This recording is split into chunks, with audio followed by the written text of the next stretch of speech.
స్వతంత్ర భారతంలో తెలంగాణ సాధించాక సిద్దిపేట జిల్లాను అప్పటి సీఎం కేసీఆర్ సహకారంతో అన్ని రంగాల్లో అభివృద్ధి చేసుకున్నామని దుబ్బాక ఎమ్మెల్యే కొత్త ప్రభాకర్ రెడ్డి అన్నారు. 80వ స్వాతంత్ర దినోత్సవం సందర్భంగా సిద్దిపేట జిల్లా కేంద్రంలోని బీఆర్ఎస్ పార్టీ కార్యాలయంలో జెండా ఆవిష్కరించారు. ఈ సందర్భంగా మాట్లాడుతూ ప్రస్తుత కాంగ్రెస్ ప్రభుత్వం అభివృద్ధికి నిధులు ఇవ్వకుండా ఇబ్బందులు పెట్టడం దారుణమన్నారు. గ్రామాల్లో కనీస సౌకర్యాల కోసం కనీసం నిధులు ఇవ్వకుండా ఉద్దేశపూర్వకంగా 10 ఏళ్లు జిల్లాను వెనుకకు నెడుతున్నారన్నారు. డైవర్షన్ రాజకీయాలు చేస్తూ ప్రశ్నించే గొంతుకను నొక్కే ప్రయత్నం చేస్తున్నారని మండిపడ్డారు.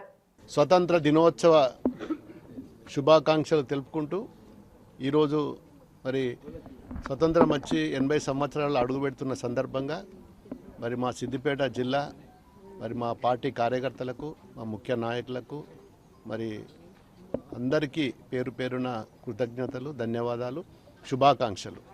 ముఖ్యంగా మరి తెలంగాణ వచ్చిన తర్వాత మరి ఒక దేశంలోనే తెలంగాణ అంటే గౌరవం వచ్చే విధంగా అప్పటి ఉద్యమ నాయకుడు కేసీఆర్ గారి కృషి వల్ల మరి మా సిద్దిపేట జిల్లా మరి అన్ని రంగాలలో కూడా ఒక అగ్రగామిగా నిలుపుకునే దశలో కూడా మరి మా ప్రజానాయకులందరూ కూడా పనిచేసి ఈరోజు ఒక గౌరవప్రదమైన మరి ఒక సిద్దిపేటకు పేరొచ్చే సిద్దిపేట జిల్లాకు పేరొచ్చే విధంగా మరి ఈ జిల్లా అభివృద్ధి చేసుకున్నాం.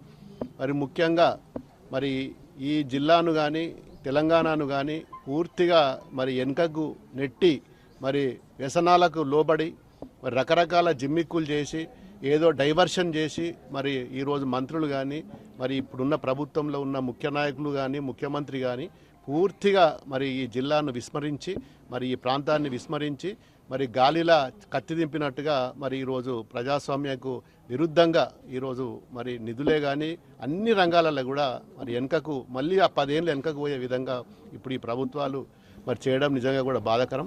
స్వతంత్ర దినోత్సవం వచ్చిందంటే ఈ సంవత్సరం ఏం అభివృద్ధి చేసుకున్నాం, మళ్ళీ ఏం చేసుకోవాలి అనే దిశలో మరి ఈరోజు ప్రతి ఒక్కరు కూడా ఆలోచిస్తారు.